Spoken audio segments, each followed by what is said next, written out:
आज मैं आपको सर्दियों की स्पेशल रेसिपी देने लगी हूँ, वो भी सर्दियों से पहले। तो आप इस रेसिपी को गर्मी सर्दी दोनों में बनाकर रेडी कर सकते हैं। बहुत ही हेल्दी सी रेसिपी है, हर बंदा इसे लाजमी से खाए क्योंकि यह हर बंदे के लिए बहुत ही हेल्दी यम्मी मज़ेदार सी रेसिपी होती है। शायद हर कोई इसे बहुत ही शौक से खाता है। तो चलें फिर रेसिपी को बनाना स्टार्ट कर लेते हैं। बिस्मिल्लाहिर्रहमानिर्रहीम। यहाँ पर हम जो है वो छोटे के पाए बनाकर रेडी करें। तो इसके लिए ना हमने तकरीबन भी 2 कप भर के, जो कि बड़े वाले कप होते हैं ना, यहाँ पर हमने तेल ले लिया हुआ है। इसके साथ ही हम 3 टेबल स्पून लहसुन का पेस्ट और यहाँ पर 2 टेबल स्पून अदरक का पेस्ट ऐड करके ना इन दोनों चीज़ों की बहुत ही अच्छे से बुनाई करनी है। अच्छा, हम लहसुन और अदरक का पेस्ट ज़्यादा इसलिए ऐड करें क्योंकि हम पाए बना रहे हैं ना, तो पाए के अंदर इसकी स्मेल ख़त्म करनी है, बहुत ही अच्छा सा फ्लेवर देना है। तो इसलिए हम लहसुन और अदरक का पेस्ट ज़्यादा से ऐड कर रहे हैं।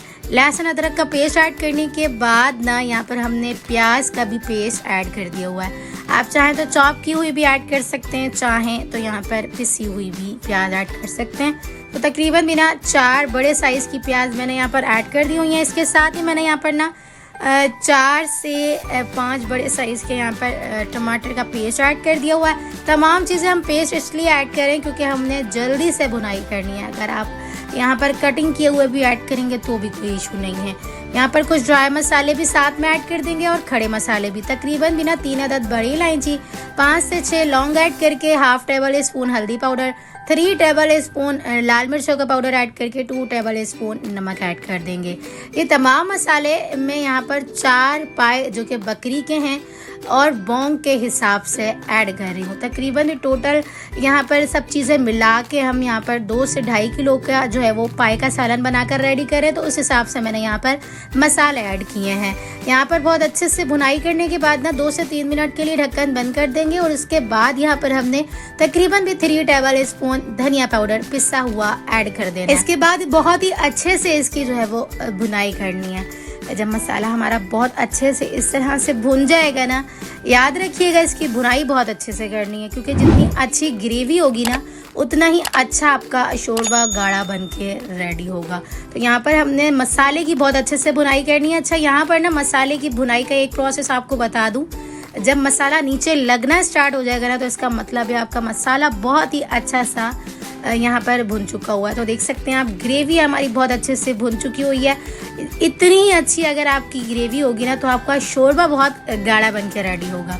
तो बहुत ही यम्मी मज़ेदार सी हमारी ग्रेवी बन के रेडी हो चुकी हुई है। अब हम इस स्टेज पे आके यहाँ पर हम पाए ऐड करेंगे। यहाँ पर पाए को ना मैंने अच्छे से इसके तमाम बाल को निकाल कर बहुत अच्छे से धोया और इसकी स्मेल ख़त्म करने का तरीका बहुत अच्छे से सिखा चुकी हुई हूँ पिछली रेसिपी में, पिछली वीडियो में।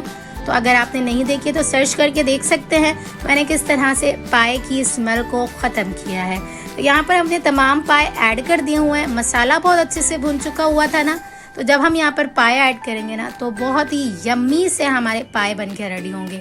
मसाला हमारा ऑलरेडी अच्छे से गल चुका हुआ है। सिर्फ हमने यहाँ पर जो है ना, यानी कि मसाला अच्छे से भुन चुका हुआ है, सिर्फ और सिर्फ हमने यहाँ पर पाए को गलाना है। तो इसके लिए हमने फुल देगची भर के पानी ऐड कर देना है और उसके बाद ना बिल्कुल 5 मिनट के लिए हमने इसको हाई फ्लेम करके अच्छे से कुक करना है। जब अच्छे से उबाल आने लगेगा ना तो हमने इसे 3-4 घंटे के लिए छोड़ देना है। वैसे तो ये 2 घंटे के अंदर भी, 1 घंटे के अंदर भी बन के रेडी हो जाते हैं, लेकिन हमने बहुत ही यम्मी से बनाना है तो हमने 3-4 घंटे के लिए बिल्कुल दम वाली फ्लेम पे, यानी कि मीडियम टू लो फ्लेम पे रख के इसे हमने 4 घंटे के लिए कुक कर लेना है, या जितना भी आप करना चाह रहे हैं। ओवरनाइट भी आप कर सकते हैं, बहुत ही यम्मी से बन के रेडी होंगे। यहाँ पर देख सकते हैं आप 3 से 4 घंटे के प्रोसेस में हमारा जो है ना ये छोटे के बोंग पाए बन के रेडी हो चुके हुए हैं। सिंपल, इजी और बहुत ही आसान सी रेसिपी मैंने आपको दी है। तो आपने ना इस वीडियो को एंड तक अगर लाजमी से देखा है तो आपने ना इस वीडियो को लाइक करके ज़रूर से जाना है। चैनल पर ही हो तो चैनल को भी सब्सक्राइब कर लेना ताकि मेरी न्यू आसान सी रेसिपीज आप तक आसानी के साथ पहुंचती रहें। तो बहुत ही यम्मी, खुशबूदार, मज़ेदार और हेल्दी सी रेसिपी आपके सामने हाजिर है।